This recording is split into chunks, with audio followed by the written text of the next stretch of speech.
Yeah, hey, drop.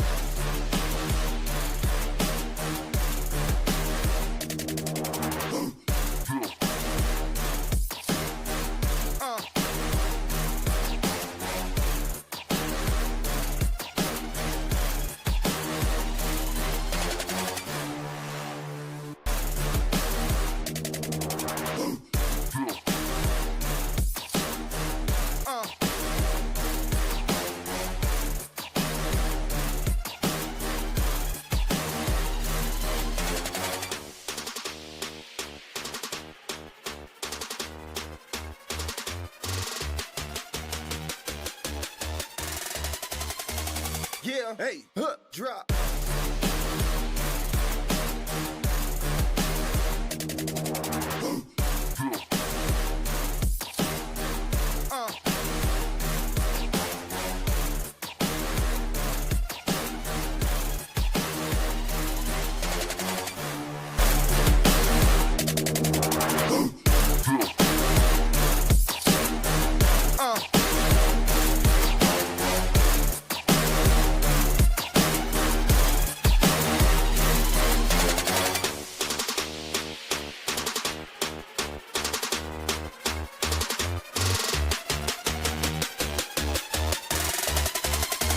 Yeah, hey, drop.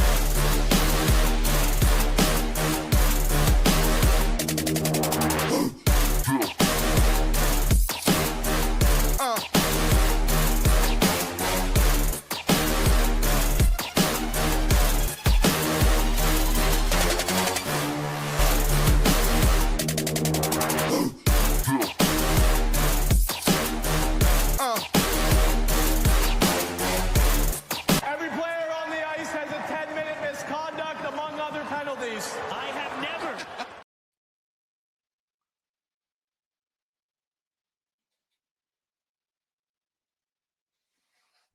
Welcome back to another episode of 10-Minute Misconduct. We have Kirk Underwood from the River Dragons joining us tonight. How is everybody doing? I'm doing good. Doing fantastic. Great. Awesome. Well, for everybody in the comments, if you're new here, if you subscribe, you can ask your questions live in the chat and we'll be able to get those to Kirk. And really quick, before we get started, I had a kind of a cool story. So a lot of you know I'm a billet for the El Paso Rhinos. And anyway, I saw a buddy of mine who's another billet. I want to give them a big shout out to Rich and Jen. I believe we have a photo of them with their billets. But about 2 years ago, I saw them wearing a jersey with a name on the back that unmistakable in the Fed. It's Pastuca. And anyway, I was working on trying to get this jersey, and we're moving back to the east, and they gave me the jersey, and I was able to get in touch with one of his teammates, and we are mailing this jersey off tomorrow to get it back to him. But it's been, I think, 12 years since he put that jersey on in juniors. So anyway, I just thought that was really cool for the Youth Thunderbird fans. So let's get started. Kirk, thank you so much for joining us tonight. Sam, do you want to get us started off? Well, I mean, the initial kind of like seeing you were born in Colorado or lived in Colorado and stuff, and kind of like how did hockey develop there to bring you well down here in the South? Yeah, I think like most players at this level, kind of a roundabout way to get to where I am here. But yeah, I was born and raised in Colorado. I loved it. I miss it all the time. My whole family still lives there. But I actually grew up playing roller hockey, and I didn't switch to ice until I was like almost 12 or 13 years old. But then once I started playing ice hockey, it was a pretty quick shift there. I started playing junior hockey at 16. I moved out east. I played in Philadelphia for a season. I played in Massachusetts for 2 seasons. I played in Connecticut for a season. Then my first 2 years of college, I played in Pittsburgh at a small school called Chatham. And then I finished out my last 2 years at UNLV out in Vegas. And then I graduated. I took a little bit of time off. I had a couple of surgeries, and then I missed it too much. So I ended up back out here. So 2 things kind of caught me real quick. UNLV, I didn't I did not know Nevada actually had a hockey team set aside from Golden Knights. Like, Yeah, they've been doing a great job building that program out there. It's grown into something really really good, and they're trying to get into the process of move to be NCAA Division One.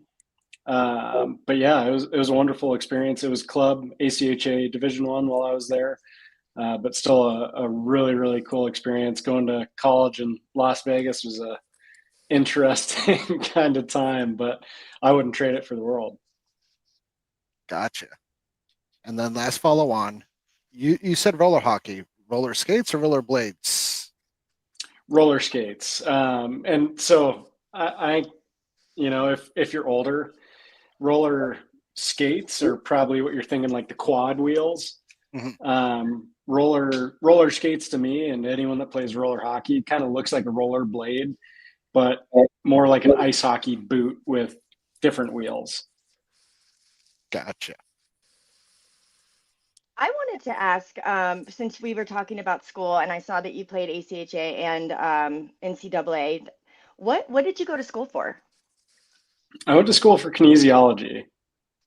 Okay. Hmm.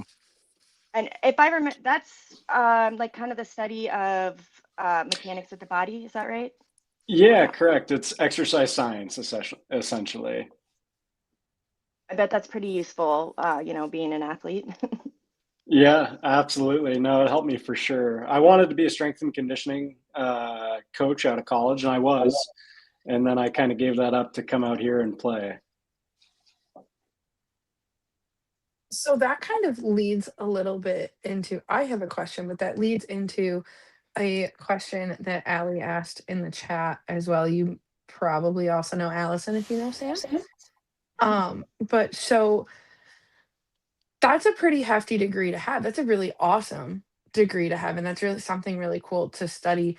Is that something, do you think you'll use that degree when you're done with hockey? Like, obviously, you're using it during hockey, and no one wants to think about the after hockey days. But Allison did say that she remembers last year that you said that you were only coming back for one more year.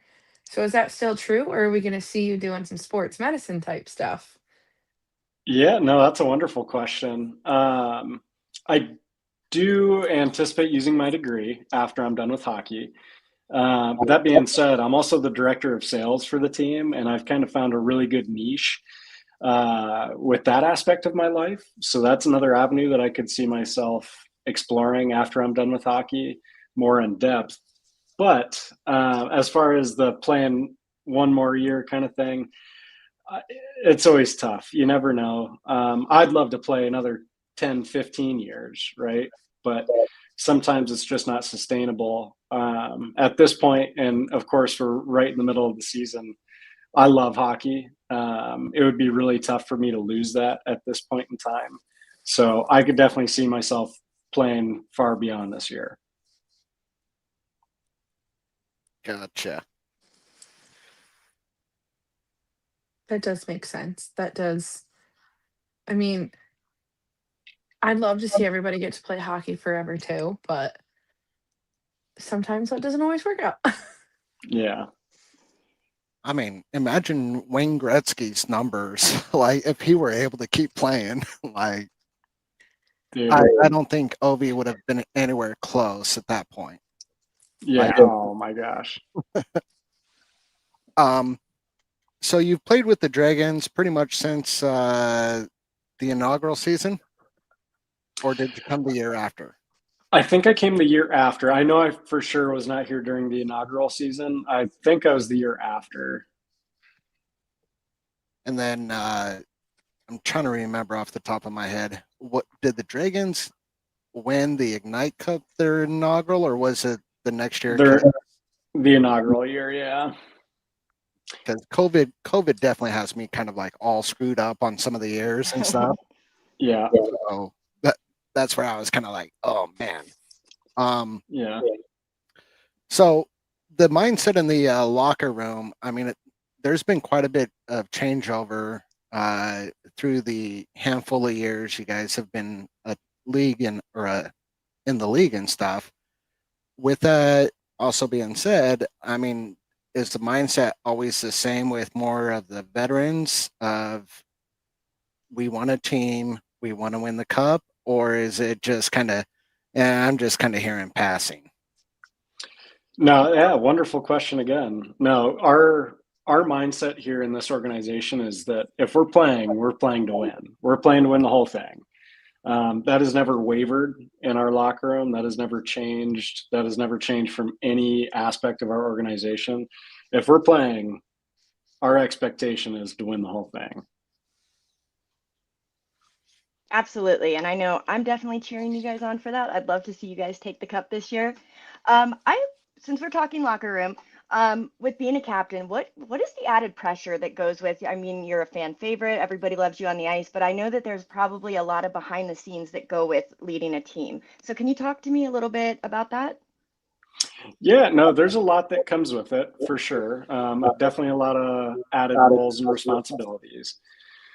With that being said, in my opinion, I don't think it's added pressure. It's something that I love to do. And I take a lot of passion and pride with that. So for me, it's not like I'm going home at the end of the day and I'm like, oh, that was a long one. Right. For me, especially when I'm working in the front office, like I am at the Civic Center for 10 hours a day sometimes. Right. And it's my life. Right. So, but to go back to the captaincy part, we have a wonderful group of human beings and they make it easy on me. And it's truly a joy to be able to be in that position. I don't know if people realize how often you've been a captain because you were a captain at Chatham, you were a captain in Las Vegas, and you've been the captain here in Columbus. You know, what advice would you, as a captain of a successful unit, want to give out to some of these units that aren't maybe doing as much? And, we've heard a lot in the Fed this year about, not with Columbus, but we've heard a lot in the Fed this year about some locker room issues and some locker room cancers being moved around and just things that could probably be benefited off of having someone with great leadership skills like yourself. So what advice would you give out? Yeah. Every group is so different, right? And they require so many different things. But my approach, and again, it might not work for everyone. It's what I think works. And there are times that I could 1,000,000% be better and do a better job in that role. But my approach is care about the human beings first, and then the hockey, and then all the other things that come after that, right? So if you look at your teammates and the individuals in your organization as human beings and treat them as such, right? There's a lot of good things that are going to come from that. You got to look at people as people and not as hockey players. We're all there for the exact same thing, but one day one guy might be having a really good day and the next day he might have something tragic or terrible, or he just might be having a bad day. And if you look at him and you're like, man, you can't make a pass, there's no reason for you to be on the ice. That's not the approach that anyone wants, right? At the base level, and if you strip it all away, we're all human beings. And we have a really interesting and exciting job, but we need to be treated as such. And I think that there's a lot of good things to follow from that. And then once you have that down, once you build those relationships, I think that's when you can kind of give guys nudges and be like, hey, listen, we need to do this better. Or we need to do this. But at the end of the day, I think that that's the big thing is it's a we. It's never a you or a me. It's a we, a collective we. We. That's Sam's thing. Sudden urge. No. I totally agree. Like trying to be able to adapt to different individuals because everybody responds to something different in their own aspect, and it's like trying to find that interpersonal sort of relationship to actually build the confidence within each other. Yeah, what makes someone tick, right? That's kind of where you go from it, right? Find out what is important to each individual and be able to relate to someone on a human level. Oh, absolutely. Um, so you mentioned, you're the director of, oh my gosh, brain fart. Sales. Sales. I'm sorry, director of sales and stuff within the organization. But that kind of goes back to before you were working with the team outside of just a player. How exactly does that lie for a person who doesn't work for the organization? Like to balance, work, to balance hockey, to balance, their personal life. Like how hard is that, or how difficult is that? It's tough. There are a lot of long days, and there's a lot that comes with it. So I think, and it goes back to the point that Aaron made of like I've been a captain in a lot of different places, and it's because I live my life a certain way and I don't deviate from that. And it's very regimented and I have my processes and I try not to stray from those too much. So I try to attack every single day the same way and with a plan, right? And I think that sets me up for success. Most days, there are definitely days that I fail and have to go back to the drawing board just like everyone else. But it's a lot for sure. But I've gotten into a really good rhythm with it. And I try to pick and choose my spots on where am I putting most of my energy today? Or am I putting it all into hockey? Am I putting it all into sales? And at the end of the day, really, hockey is first, and that is why I'm here. And then my job comes second. And of course, you mix in the family and the interpersonal stuff and the community stuff. And I can honestly tell you, even though I'm divvying up my energy the way that I'm speaking, there is nothing that doesn't get 100% of my attention when I'm doing it. I think that alone is a very big reason why you've been so successful as a captain is that you give 100% no matter what it is. And, good luck finding any time to rest because it sounds like you keep a very, very busy schedule. We have some awesome questions in the comments, so I'm going to jump around here. If I'm not in order from what you guys have put, don't worry, we're not trying to skip around or we won't miss it. We'll try to get back to it. But there's one that caught my eye. I think I might know who this is. They want to know which dragon is cooler, Torch or Scorch? Can you repeat that one? Okay, I got it right here. Oh man, they're both awesome. I can't pick one. Yeah, I can't pick one. Okay, so that's a great answer because I don't know if I could pick either. There's another great question here that asks, have you ever forgotten a piece of equipment and had to improvise? Ooh, that's a great question. When I was younger, I bet, yeah, absolutely. While I've been playing here, no, there's been times where we've been packing our bag for the road trip and someone messes with me and takes my helmet and puts it in their bag. That way, when we get to wherever we're going, I'm opening up my bag and I'm like, there's no way I forgot my helmet. But no, I haven't ever forgotten a piece of gear, thankfully. And knock on wood, I hope I don't. I mean, it is the Fed. Anything can happen. This is the Wild West of hockey. Okay. Very true. You do have. Haley had a really good question too. Sorry, Sam.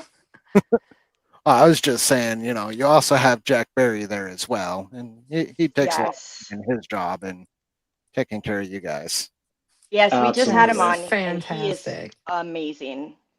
He is the cream of the crop as far as human beings go. And with that position, between him and Eric Souders, we're lucky. We're beyond lucky. Haley had a really good question when we were talking about the captaincy and all of that good stuff. She said, if you had the opportunity to pick any player in the Fed right now, who would you pick to come play with you? Oh, there's a lot of great players in this league. there are a lot of guys that I would love to play with, but at the end of the day, and I know this is a little bit of a cop-out answer, and I apologize for that ahead of time, but I'm really happy with our team and what we have. I know Ryan Hunter just went up and got moved up to South Carolina in the ECHL. I'd like to have him back. I know that's kind of dodging the question, but no, I love our team, but I would like to have him back. I think that's fair. I don't think it's a cop out of a question. And I mean, hey, you still have to face these guys in the locker room tomorrow, probably. And if not tomorrow, you will on Friday. So you Yeah, kind of got to be careful what you say. But I don't think it's a cop out. I think that that's fair, and I think that that's part of why Columbus is such an successful organization is that you guys are really good at having really great groups of guys in your locker room. You're really great at having really great groups of people to work with. I appreciate that, and I agree 1,000,000%. And then Julie's also got a pretty good question, which I'm kind of interested into the lead up and stuff. Hockey's a very, very intense sport. It definitely gets the emotions going during random times.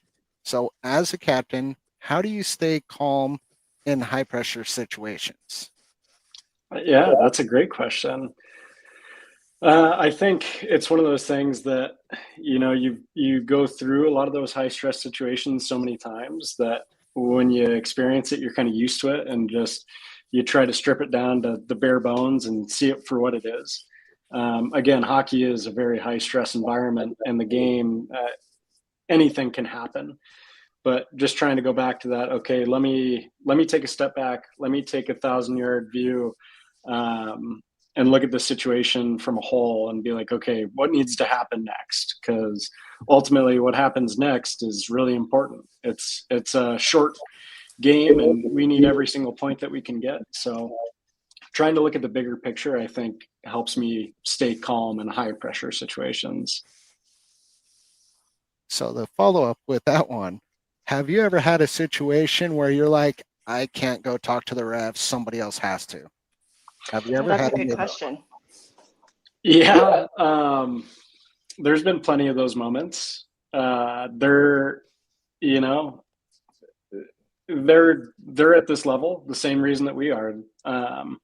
They're developing and they're trying to get better every single day, and they're not always going to make the right call. And at the end of the day, that's okay. Without them, we don't have a game, right? And we definitely don't have a structured game. But yeah, there have been moments that I need someone else to go to talk to them, or the refs and I have a strong disagreement early in the game, and then they don't want to talk to me, right? And then someone else has to go talk to them. I have a couple of questions. There's one in the comments. I think I might know who this is. D Armstrong, which I'm thinking maybe Dwayne. How much do you love me? So much. So much. Well, hey, Dwayne, it's a long time no see, but I hope you're doing well, buddy.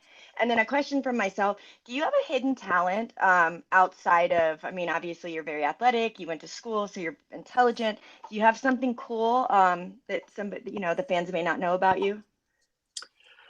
Oh man, that's a tough one. Off the top of my head, nothing crazy. I mean, I can juggle. I think that's probably the extent of it. But I've put so much time and effort into hockey and trying to prepare for hockey. And then when I wasn't just doing this, school. So nothing crazy.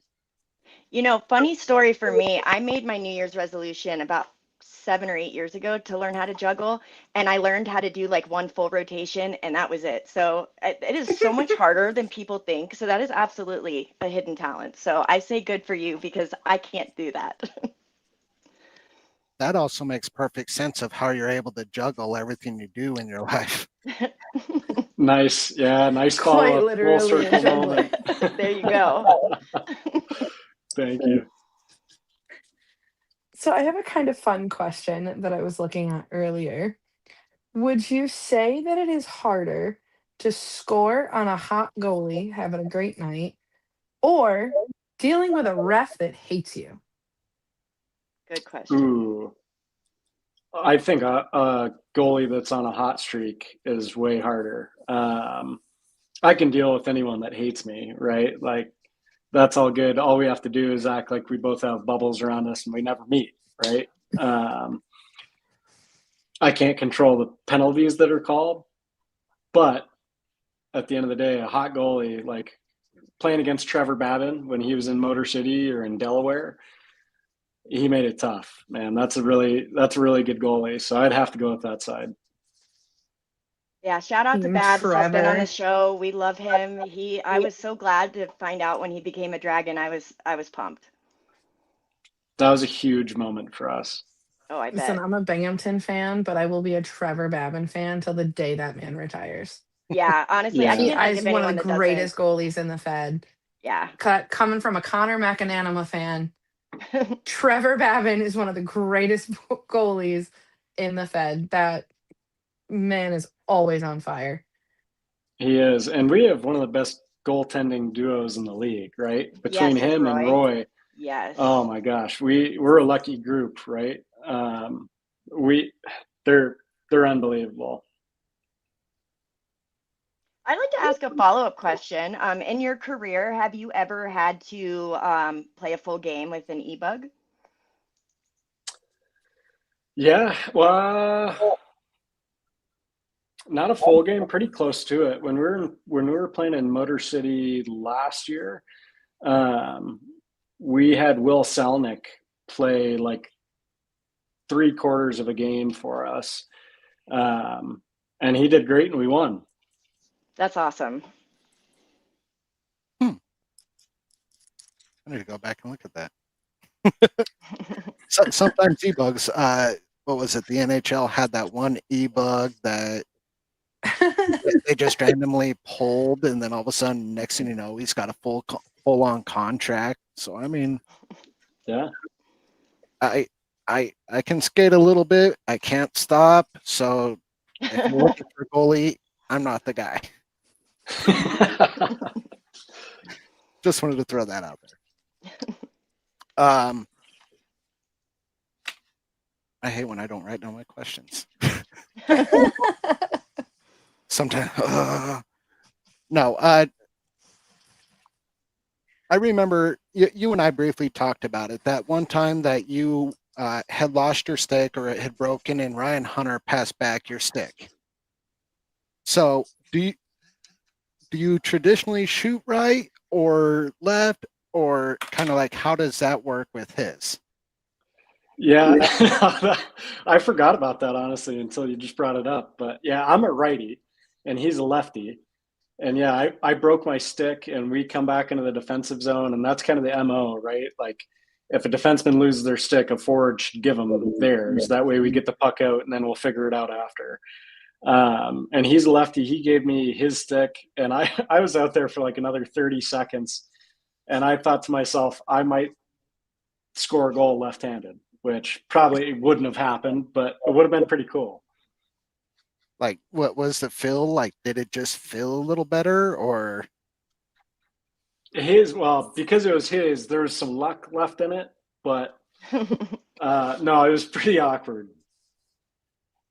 so you don't think you'd actually go lefty? I think that I would not be able to play here if I went lefty. I have a follow-up question to that, and then right after we'll do our sponsorship shout out. I believe it was Eric the other night. He was talking about his son, who I believe is a right-handed player, but wants like he feels more comfortable shooting left, and he's trying to figure that out. What advice would you have for a player when they are trying to figure out if maybe it is their non-dominant hand? How often do you see that? Yeah, no, it's all preference, right? And a lot of people argue that you're supposed to do it one way or the other. I've played with plenty of people that right-handed but play left-handed, right? Because their dominant hand would be at the top of their stick, and that's what they were taught. I'm right-hand dominant, and I shoot right, so my dominant hand is on the bottom. When they're learning, right, when players are learning, I think a lot of it is preference and feel, and then trying to stick to it. right? There are not a lot of ambidextrous hockey players out there, and no one that plays a game lefty and righty in the same game. So once you start getting comfortable with it, it's really just about refining the skills and trying to get better at one versus the other. Yeah. And the one player that comes to mind in the NHL is Vasi. I know that he's not a forward or defenseman, but because of where he grew up, they didn't have the equipment that he needed for his side to play. And I just think it's pretty cool that he literally learned, to be ambidextrous, and he still plays that way to this day. But so there you go, Eric. Hopefully that gives you a little help for your son. And real quick, I want to give a shout out to Matraka Time. They take broken hockey sticks and make them into noisemakers.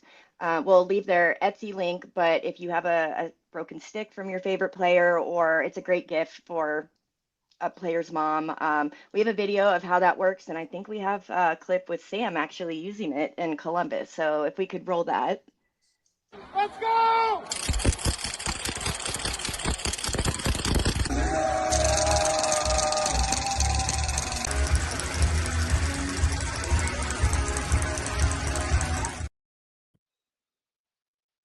All right, so shout out to you, Matraka Time.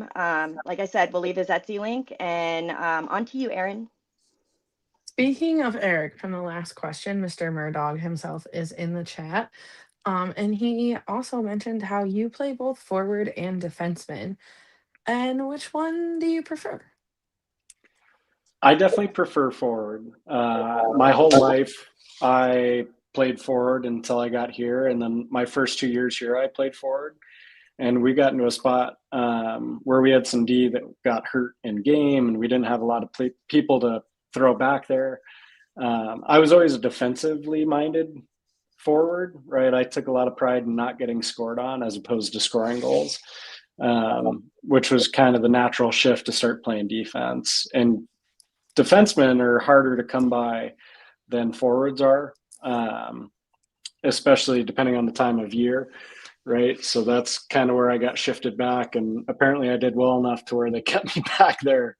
But I definitely prefer forward. I think that makes you a major asset to a team, being able to play both positions like that. And I've heard a lot about offensive defensemen, but not so much about a defensive forward. So that's kind of a cool little statement. I'm going to have to think on that a little bit. I'm going to jump back over to the chat, and it looks like a mixture of Mike, Bud, and Julie. Do you have a favorite gift you've received from a fan? Ooh, that's a great one. There have been a lot of creative gifts that fans have given over my time here.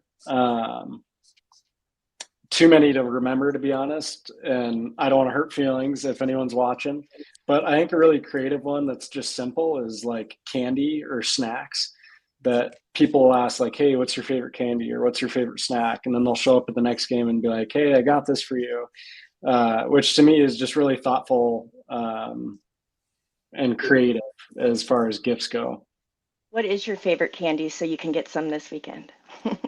Yeah, I don't eat too much candy. I try not to. I do have a sweet tooth, but I do like Sour Patch Kids, the watermelon ones. All right, Columbus, you better show up with some watermelon Sour Patch Kids for Kirk. Listen, the way the Columbus fans show up and show out, Kirk's about to have a lifetime supply of watermelon sour. Yeah, you'll have to send us an update on how it goes. I will, for sure.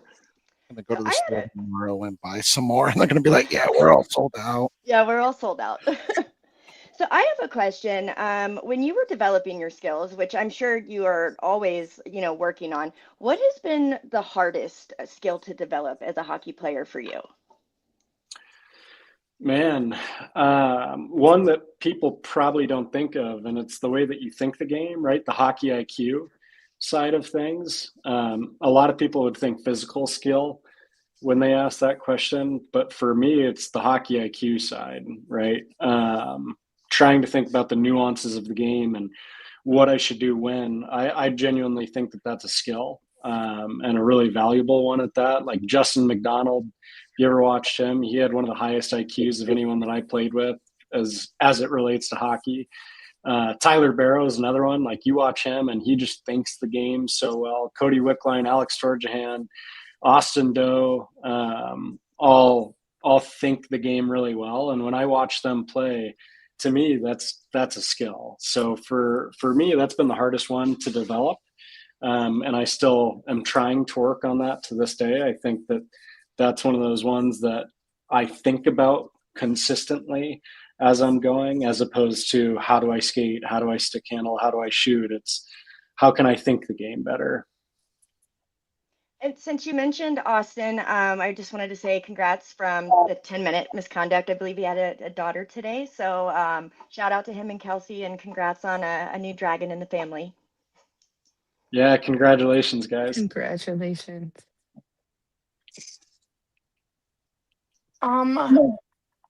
If you could teach a new fan of hockey, so somebody who's coming to the boy aquarium for the first time and they don't know much other than they're at the boy aquarium, if you could teach them one thing, what would you want them to know about the game?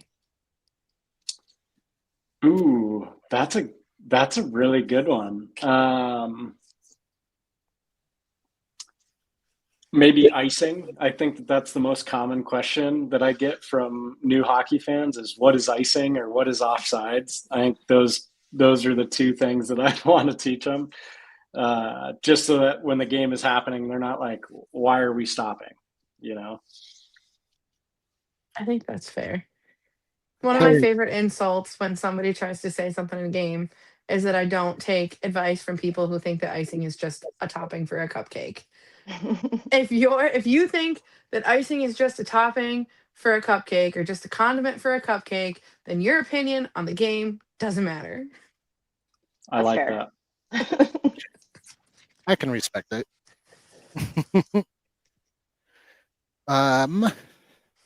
Who do you model your leadership style after, and who taught you servant leadership?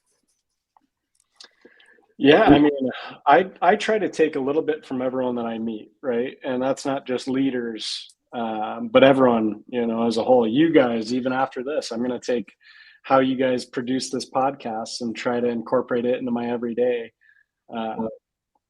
So there's so many different people, and I'll name a few for you. I was a huge Colorado Avalanche fan when I was growing up, being from Colorado. So Joe Sakic, obviously, was a wonderful leader for Colorado. There's a lot of wonderful things that he did, and he was just a super humble human being. When Ray Bourque came over from Boston, he sat down with him and was like, I want you to wear the C. It doesn't feel right, me being the captain of the team when we're going to be playing together. So humility, definitely from Joe Sakic. Sidney Crosby is another great one of just trying to be humble and stick to all the great things and just staying extremely focused on what the end goal is. But some FPHL players that I think a lot of people that would be listening to this would recognize. Josh Petrantonio. Yeah. There's not a lot of leaders that are as good as he is, to put it simply. He's a wonderful human being, and I think that he truly cared about each and every person that he came in contact with. And he also had the ability to be like, okay, if you need anything, I'll be there. But in the same breath, he could call you on your stuff pretty fast. And he commanded respect. Justin McDonald is another one where he leads by example, but also the things that he says at the perfect time, right? He's a wonderful leader. Austin Doe is a great lead by example person of I'm going to do all the right things and I expect you to follow because I'm living proof that it works. Really quick, I want to give a shout out to the fans that are tuning in tonight. You guys have been asking some amazing questions, so shout out to you guys. I have one question, and then we're gonna go, and I'll explain it in a second. But we're gonna try out a new segment. It's a little game. I got the idea from TikTok, so I can't take it as my own. But The question first is, if you could add like a funky rule to hockey, kind of think like Savannah Banana level, what role do you think would be fun to implement into a game? Ooh, that's good. I would say here's a creative one that I haven't heard, but as you were explaining it, like the Savannah Bananas, that's a great point. I think that we should take one fan of each team. So if we're playing someone like the Thunderbirds, we could take a River Dragons fan and a Thunderbirds fan, and they each have to take a penalty shot to start the game. And if someone scores, then we get an offensive zone draw to start the game. Oh, I love that. That's creative. Gives people a little bit of perspective on what we're doing when they have things to say. Yeah, that's a great one. I think I saw one. It was like, I think if you, what is it, goalie interference, then like the other team's goalie has to leave the net and switch with one of their defensemen and play like that to the whistle. I thought that one was pretty good too. I like Okay. that. So the way this segment is going to work, I saw a TikTok where they asked a hockey player to identify a logo by just a little piece of the actual logo itself. So all these logos we're going to show you are from current Fed teams that are active in this season. And some of them are tough. I'm not going to lie. When I kind of clipped them together, I made some a little bit easier. So I don't know. Let's see how it goes. So we'll start with the first one. Oh, that is tough. Is that Twin City Thunderbirds?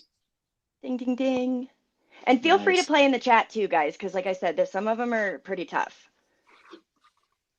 And that's a new logo for them too. Yeah. That one was especially hard. We're starting you off with a easy one. Ooh, is that the Indiana Sentinels? Oh, man. I think we've got 5 or 6. That one's got to be the Sentinels. Yeah.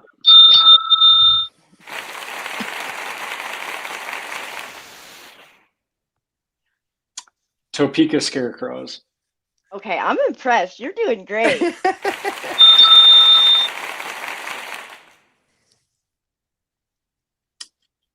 Port Huron Prowlers. Oh, we gotta cut that one out. We gotta cut that one out. Oh, coach is coming for you tomorrow. You're in trouble. We're kind of live though. Can't cut it. Ooh,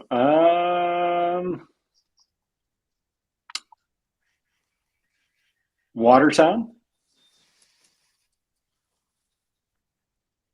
Oh, Good guess, because I would have guessed Watertown too. Yeah. And that might be, this might be the last one. Binghamton. Yeah. I feel like ours is pretty hard to like find a spot that's not obvious.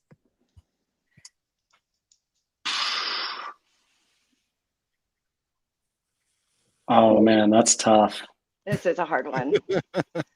I don't think I could guess this one, and I've seen half of these. Yeah. I want to say just because of the color scheme, it'd be Indiana, but we already did that one.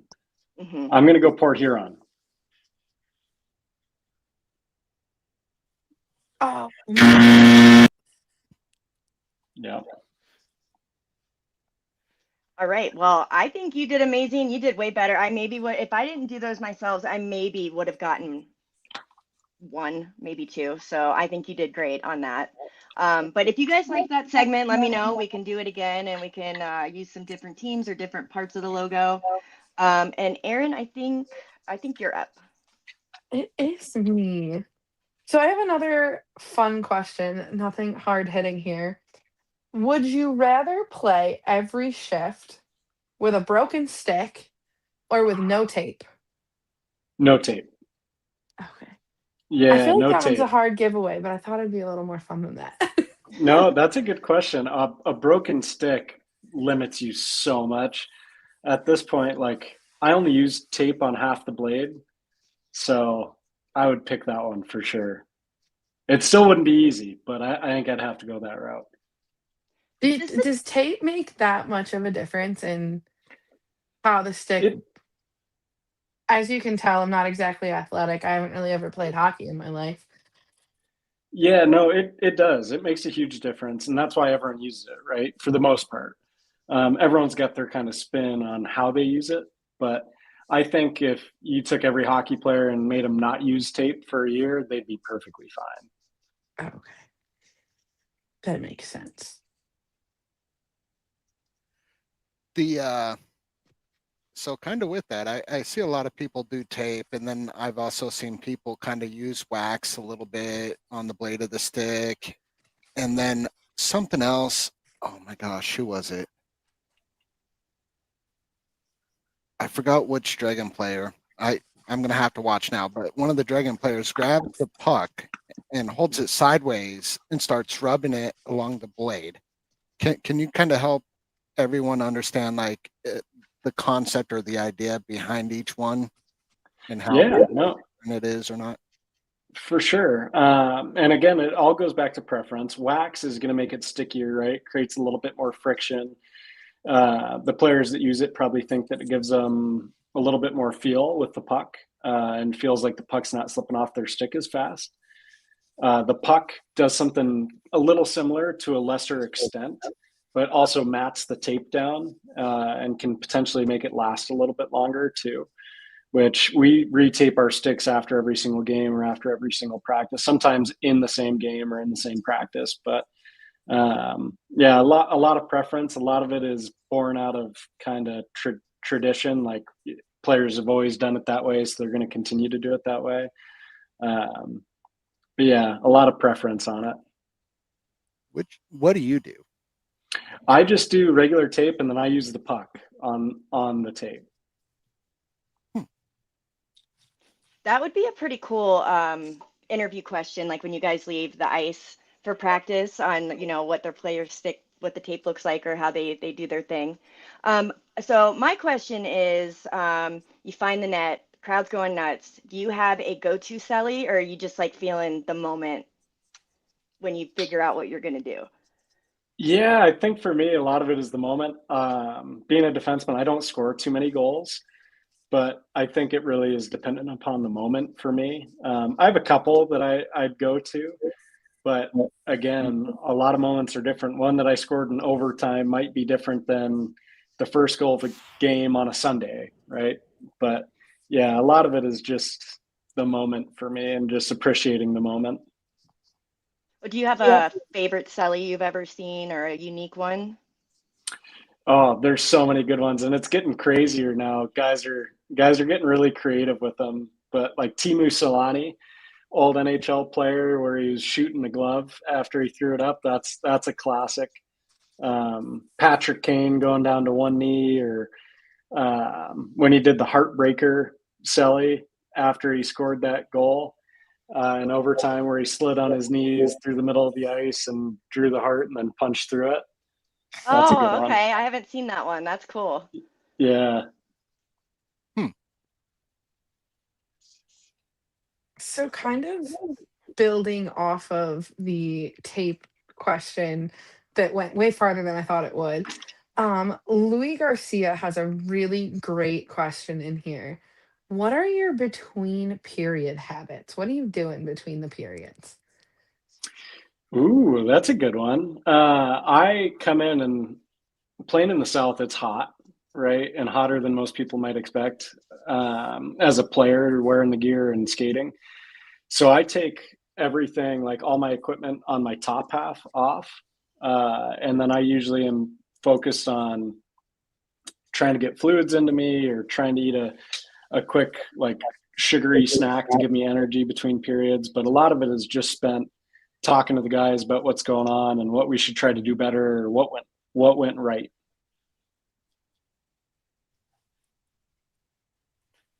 The you've been in the league since 21. you've played in a lot of different locations.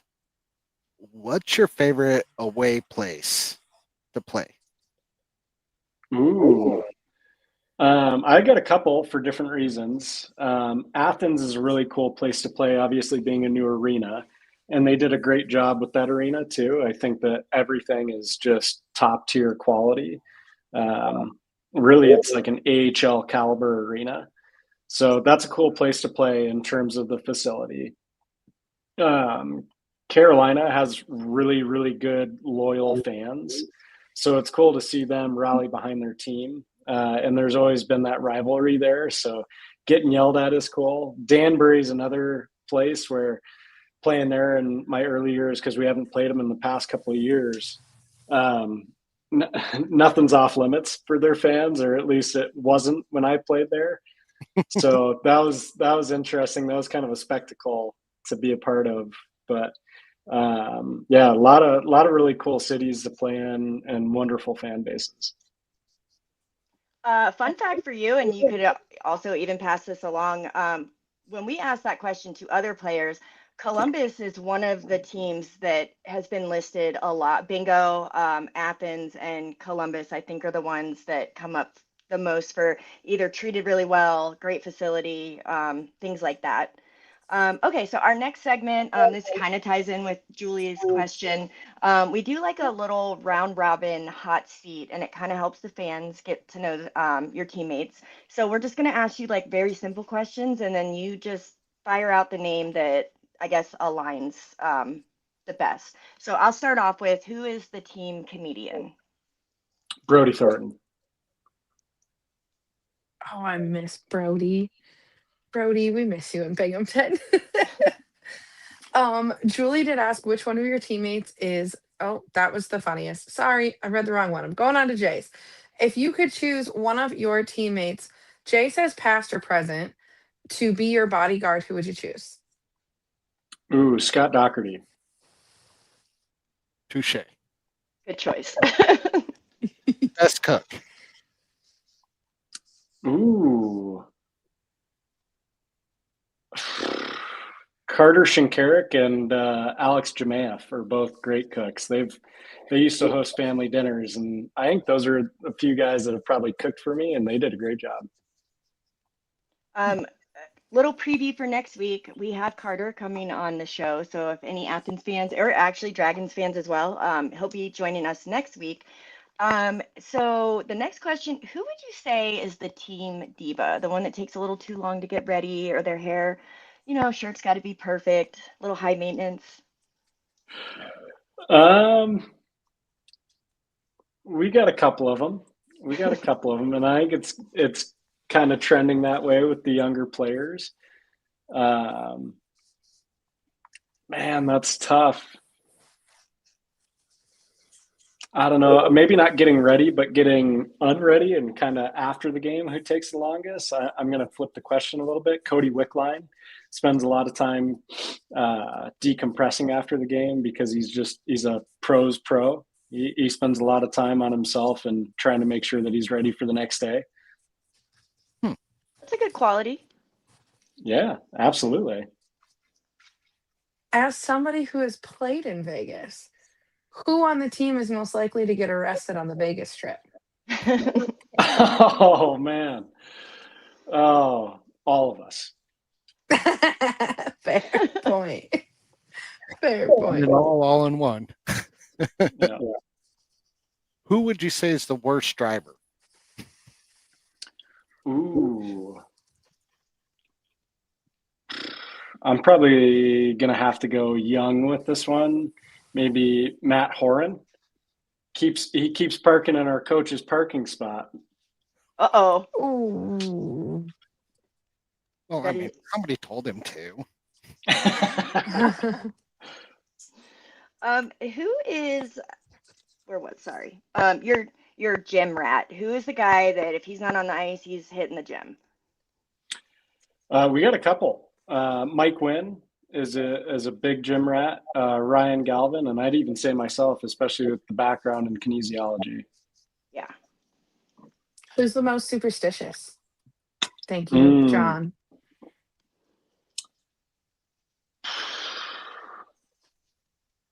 I'd probably have to go with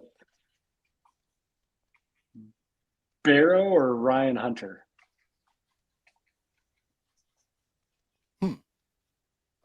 Who's more like the team dad? Oh, probably me. That makes Or sense. or even Kyle Moore. Kyle Moore is obviously a dad himself, but yeah, one of us. Who's the prankster that you have to kind of look over your shoulder for? Ryan Hunter. Who would you trust to watch your kid, and who would you not trust to watch your kid? I don't know if you have children or not, but if you had a child, who would you trust? If I had a kid, I'd let a lot of guys on our team watch my kid.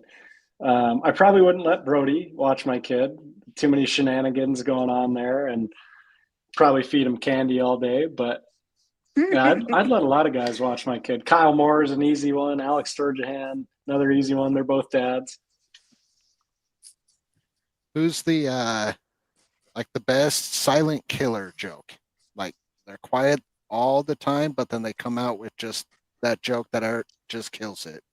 Oh, Ryan Galvin or Justin Sommerow. Who is the one, good voice or not, who's your singer? Singing in the shower, on the bus? Ooh, Alex Jamea.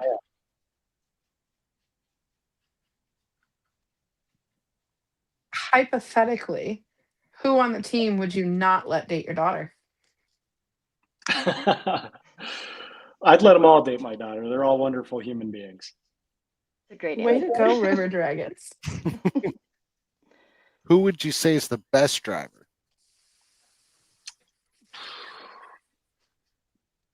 I'm gonna have to go with